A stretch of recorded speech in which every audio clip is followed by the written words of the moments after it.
Here's some tips to help you get ready for your trip to the UK. Hello everyone, my name is Sean. Now, if you're anything like the Franklin family, travel is an important part of your life.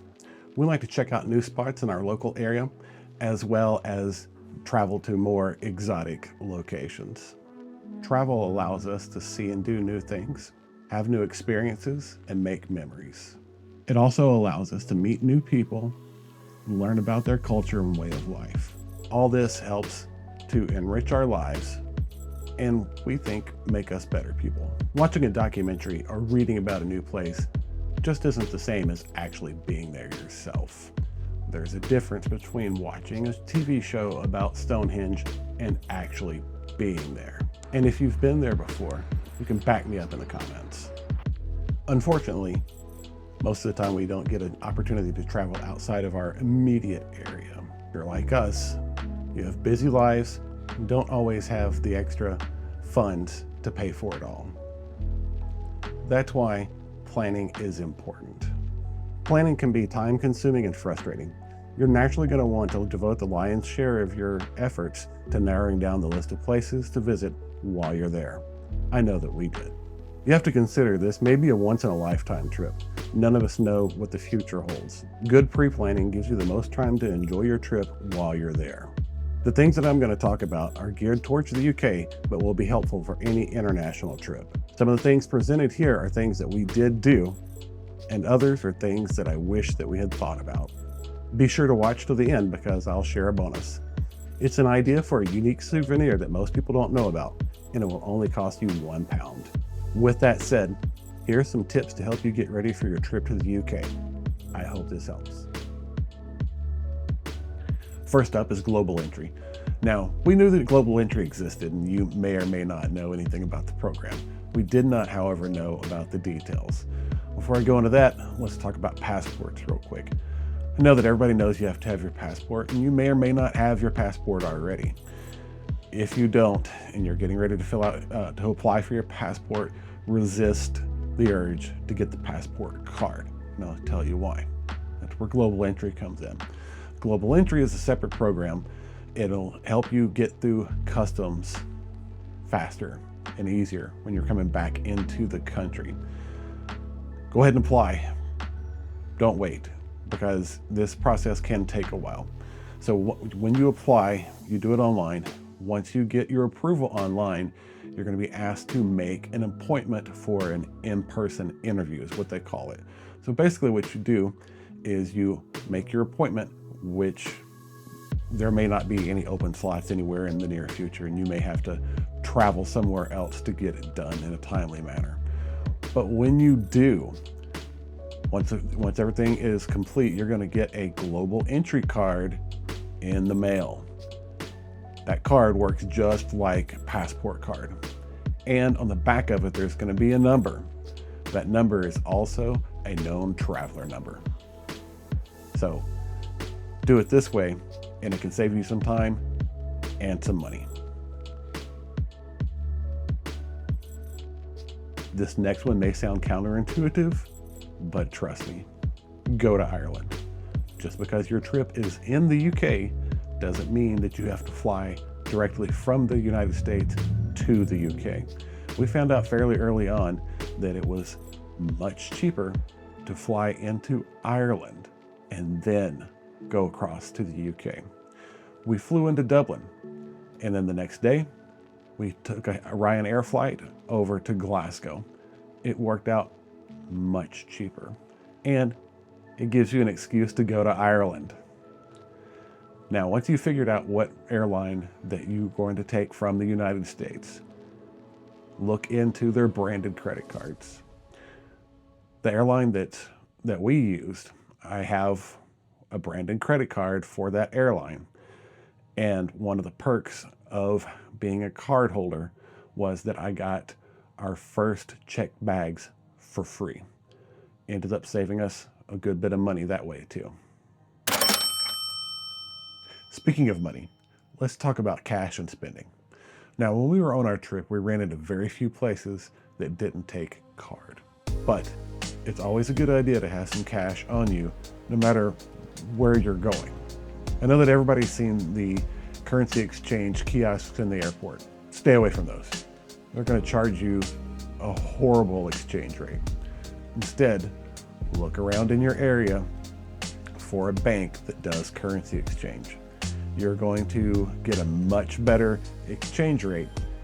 And if you happen to be a member of that bank, they may not charge you any fee.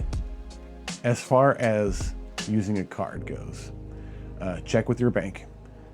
Your bank may charge an international transaction fee if you're using your debit card.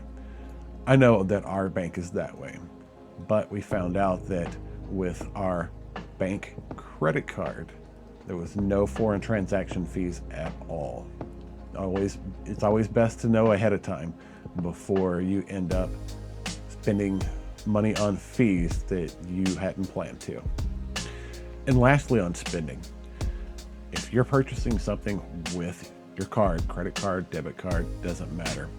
When you're making that purchase, the vendor is going to ask you if you want to pay in American dollars or the local currency. Always choose the local currency, because when you do that, the issuer of your card chooses the exchange rate and not the vendor. You'll get a much better rate that way. Now, on to electronics.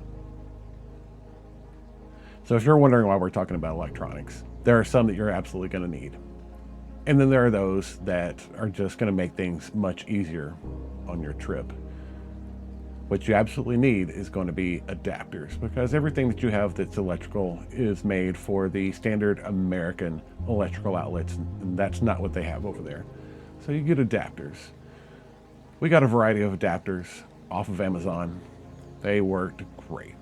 Instead of buying a whole bunch of them, we got a few and then used power strips. I travel a lot for work, and so we got more of the power strips that I usually carry with me. As you can see, they're not much bigger than your cell phone, but they work great. Plug your adapter into the outlet and then plug in your power strip, and you've got 6 outlets that you can use, and it also has USB ports on it. Perfect. Now, what you might want, we used, made life easier, is power banks.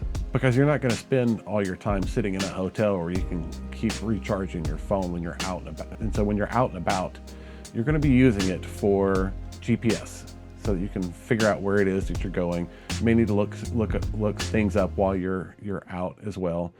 And you always want to make sure that you've got plenty of charge on your phone, and these power banks are perfect for that. You can find everything that I just talked about in the UK, but if you're like us, you'd rather devote your shopping time to things that you actually want from the local area and not things that you could have gotten off of Amazon ahead of time and taken with you. So I'm going to leave a link in the description to everything that I just mentioned. eSIMs, what are they and why do you need one? If you're an older person like me, you remember that you used to get these little cards when you got a cell phone. And it would go into your cell phone. That was the SIM card. It's what made it work, basically. It made it where it would communicate with between your phone and your carrier. Now, they don't have those anymore. It's basically software now. It's called an eSIM. And to use your cell phone outside of the US, you're either going to pay a lot of roaming charges or you can get an eSIM card. I'm going to let you know up front, if you have a cell phone that's on a payment plan and your phone is not paid off, your phone is locked and you can't use any eSIM except for the one that your carrier has provided. Now, if you have an older cell phone that you can use, you can get an eSIM. You basically go and download an app. This is the one that we used, Airalo. They've got lots of different plans you can use. They have regional plans, which will cover the EU and the UK. The only problem is that it's data only. If you're going through Ireland, like I suggested earlier, You can get the plan for Ireland. It's data only, but for the UK, when you go to the UK, they offer a plan that's unlimited and data, text, and calling. You just download the app, find the plan that works best for you, pay for it, and follow the instructions. A letter from your doctor. Sounds like a hassle, and in some ways it is, but you absolutely need it. If you're taking any prescription medications with you on your trip, this letter needs to be on your doctor's office's letterhead. It needs to have everything that you're prescribed that you're taking with you, the dosage, why you need it, and when it was prescribed. Now, there's 2 reasons why you need this letter. Number 1, when you're going into any other country, they may or may not ask for it. They can ask for it, and if they do, then you absolutely need to have it. The other reason, we'll get to that later. You got places to go and things to see and do. Understand, on our trip, we had more places that we wanted to visit than we had days to do it in. Places like Edinburgh Castle, or Urquhart Castle. When we were looking at prices, we discovered something called the Explorer Pass. And for the 3 of us to get into just those 2 castles that I mentioned would cost more than the price of the Explorer Pass. So the way that the Explorer Pass works, you go to their website, you'll see a list of all the places that you can use the pass. And then you have your different options, from individual adults, children, to families. Families is where it really helps. And then you pick the date you want it to start, and that pass is good for 14 consecutive days. It helps a lot and saves you a lot of pounds. If you're going into England, the National Trust offers its own version of the Explorer Pass called the Explorer Pass. Just go to their website for all of the details. There's lots to do and see all over the UK, not just Scotland. There's all the natural beauty that's all around you. There's distilleries. We even went to see a play when we were in London. The point is, be sure and check your times because they can change. So make sure you have the most up-to-date time for whatever it is that you want to do, and get your tickets early. You don't want to wait and miss out on the things that you really want to do. But also leave time in your schedule. You never know what you're going to find.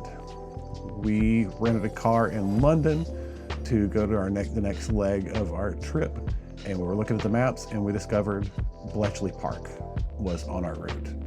And if World War II is something you're interested in, definitely worth the trip. Hotels. I had a gang of hotel points, IHG points, from all the travel I do from work. So we used a lot of those points on our trip. But we also stayed in an Airbnb in Drumnadrochit. We stayed at a couple of the local hotels along the way, things that weren't the big chains, and they were absolutely worth it. So you want to give those places a try too. And again, you want to make those reservations early as you can. There was a night or two that if we didn't have reservations already, I don't know where we would have stayed because everything just filled up. No rhyme or reason, they just did. Transportation. Now, we never had an issue getting an Uber in the UK or in Ireland. And of course, you can walk places and there is public transportation. Now, if you're gonna get a car, I highly recommend checking out Celtic Legend. We got a vehicle from them, no hassles, no issues, none of the hidden fees, not a whole lot of add-ons. It was really straightforward, and we got great service from them. Another option you might want to consider is trains. You can download the National Rail app to see times and schedules and pricing and get tickets. Another option is LNER. Again, you can download their app, check out their prices, schedules, get tickets. That's the train that we took from Edinburgh into London, right into King's Cross. Now, if you're going into King's Cross and you're a Harry Potter fan, be sure to check out Platform 9 3/4, the store that's located in the King's Cross station. Last but not least, ferries. We had to get back over to Ireland to catch our flight back to the US. So we drove into Holyhead and took the ferry from Holyhead to Dublin. Irish Ferries is the app that you're going to want to look for. You can download the app, see what the schedules are, buy your tickets right in the app. It was a great trip. Laundry. I'm just going to briefly touch on it, just in case there are people out there that have any questions or haven't really given it much thought. Yes, if you're staying at a big chain hotel, more than likely you're going to have options for laundry service. They can get pretty pricey. When we were in Drumnadrochit, we actually found this laundry kiosk, for lack of a better thing to call it. It's the only place we saw one. If anybody else has been over already and has seen them or something similar in other locations, just drop it down in the comments so that other people can see. What we opted for was to fly with our main checked bags being mostly empty. We knew that we were going to buy a bunch of shirts and other items while we were over there, and so we just kind of took the bare minimum and we bought things as we went. We've come full circle because now it's time to talk about customs. Despite the fact that we have global entry, we didn't think about customs at all while we were on our trip until it was almost time to get on the plane. Then we had to go to the customs website and look and see what we had to declare. So there's 4 main things that you absolutely have to declare. One is currency in excess of 10,000, whatever the denomination of the currency is, whether it's dollars, pounds, euros, what have you. You have to disclose any kind of produce. You also have to disclose meat products. Now, it'll tell you on the customs website that if you have anything like that, you need to have it in your carry-on luggage because they will ask to see it. I declared that I had a can of haggis and they stopped us and made me pull it out so they could see it, because you can't have any cured meats, anything like that. That's a no-go. You also have to declare any alcohol. All the guidance is on their website, and you have to declare any medications that you might be bringing back from a foreign country. I told you that letter from your doctor would come up again. If they decide that they're going to randomly go through your stuff, which it's an airport, they can. As long as you have that letter from your doctor that lists everything that you have with you, then you're good to go.